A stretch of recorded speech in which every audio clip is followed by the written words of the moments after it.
Assalamualaikum warahmatullahi wabarakatuh. Alhamdulillahirabbil alamin. Wassalatu wassalamu ala asyrofil anbiya'i wal mursalin sayyidina wa maulana Muhammadin wa ala alihi washabihi ajmain. Amma ba'du. Saya di sini Khofifah Riza Firmansyah dari Prodi Akuntansi Fakultas Ekonomi dan Bisnis Universitas Gadjah Mada. Pada kesempatan kali ini saya akan membahas sedikit tentang pentingnya ilmu bagi individu umat muslim. Pernahkah kalian mendengar tentang ayat afala ta'qilun? Apakah engkau tidak berakal? Dan afala tatafakkarun? Apakah engkau tidak berpikir? Dalam perkembangan zaman yang semakin kompleks ini, ilmu menjadi fondasi penting bagi setiap individu. Perkembangan ilmu menjadi salah satu kunci kesuksesan lahiriah. Dengan ilmu dapat menjadikan seseorang memiliki kecerdasan lahir dan batin sebagai bekal dalam mengarungi samudera kehidupan yang liar ini. Di dalam Islam, ilmu memiliki kedudukan yang sangat penting. Hal ini dibuktikan dengan adanya beberapa ayat Al-Quran maupun hadis-hadis yang menerangkan tentang kedudukan orang yang berilmu.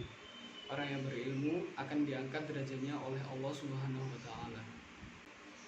Dalam Al-Quran surat Az-Zumar ayat 9 menjelaskan bahwa amman huwa qanitun ana al-laili sajidan wa qa'iman yahdharul akhirata wa yarju rahmata rabbih qul hal yastawi alladhina ya'lamuna wal ladhina la ya'lamun innama yatadhakkaru ulul albab, yang artinya, apakah kamu orang musyrik yang lebih beruntung ataukah orang yang beribadah pada waktu malam dengan sujud dan berdiri karena takut kepada azab akhirat dan mengharapkan rahmat Tuhannya? Katakanlah, apakah sama orang-orang yang mengetahui dengan orang-orang yang tidak mengetahui? Sebenarnya hanya orang yang berakal sehat yang dapat menerima pelajaran. Bukan hanya itu saja, juga terdapat hadis yang menganjurkan kita untuk menuntut ilmu. Hadis tersebut berbunyi Thalabul ilmi faridatun ala kulli muslimin, yang artinya menuntut ilmu itu merupakan sebuah kewajiban bagi setiap individu umat muslim.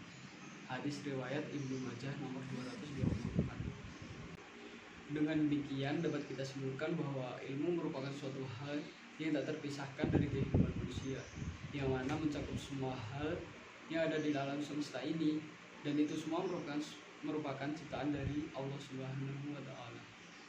Sehingga diharapkan para pemuda milenial terlebih umat muslim dapat menimba ilmu yang seluas-luasnya seiring dengan perkembangan zaman yang menuntut kita untuk memiliki dan menguasai berbagai ilmu pengetahuan.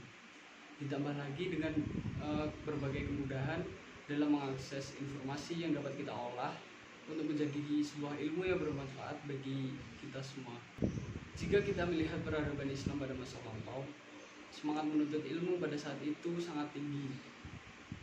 Terbukti dengan adanya berbagai ilmuwan dan cendekiawan muslim yang sangat berkontribusi terhadap perkembangan ilmu pengetahuan pada saat itu, seperti misalnya Ibnu Sina, Al-Khawarizmi, Jabir Ibn Hayyan, Ibnu Khaldun, dan masih banyak lainnya.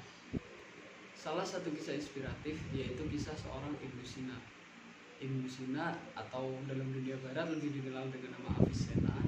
Beliau merupakan seorang filsuf ilmuwan maupun seorang dokter kelahiran Persia. Bagi banyak orang, beliau dijuluki sebagai bapak kedokteran modern. Karya-karyanya yang terkenal seperti Al-Qaunul fi at-Tibb dipakai atau digunakan sebagai rujukan dalam ilmu kedokteran selama berabad-abad. Menurut autobiografinya, beliau sudah hafal Al-Quran pada usia 10 tahun. Beliau belajar aritmatika dari para pedagang-pedagang Islam dan juga para sarjana pada saat itu. Sebagai remaja pada umumnya, tentunya beliau menemui berbagai kesulitan dalam mencari ilmu, terutama dalam memahami suatu pelajaran.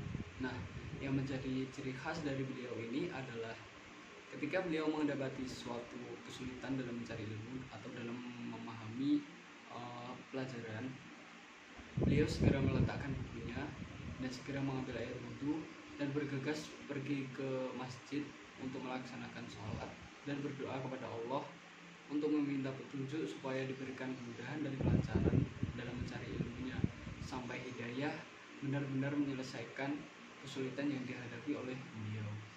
Ketenaran Ibnu Sina pada saat itu menyebar dengan cepat, dan beliau juga beberapa kali melakukan pengobatan kepada pasien tanpa meminta imbalan. Nah, dengan melihat kesuksesan yang diraih oleh Ibnu Sina pada saat itu, hal tersebut seharusnya menjadi pacuan dan dorongan bagi kita, bagi pemuda Islam, dalam semangat mencari ilmu yang seluas-luasnya, yang mana ilmu pada saat itu menjadi fondasi kejayaan umat Islam pada saat itu. Tentunya dengan mencari ilmu yang seluas-luasnya dan berguru kepada siapapun, tujuannya adalah agar umat Islam memiliki penerus yang unggul, dan agama Islam dapat berkontribusi terhadap perkembangan ilmu pengetahuan pada saat ini. Man salaka tariqan yaltamisu fihi ilman sahalallahu bihi tariqan ilal jannah. Barang siapa yang menempuh suatu perjalanan untuk mencari ilmu, maka Allah akan memudahkan jalannya menuju ke surga. Sekian pembahasan dari saya. Apabila terdapat kata-kata yang kurang berkenan, saya memohon maaf yang sebesar-besarnya. Semoga ilmu yang saya sampaikan pada kesempatan kali ini dapat memberikan manfaat dan keberkahan tersendiri bagi kita semua. Wassalamualaikum warahmatullahi wabarakatuh.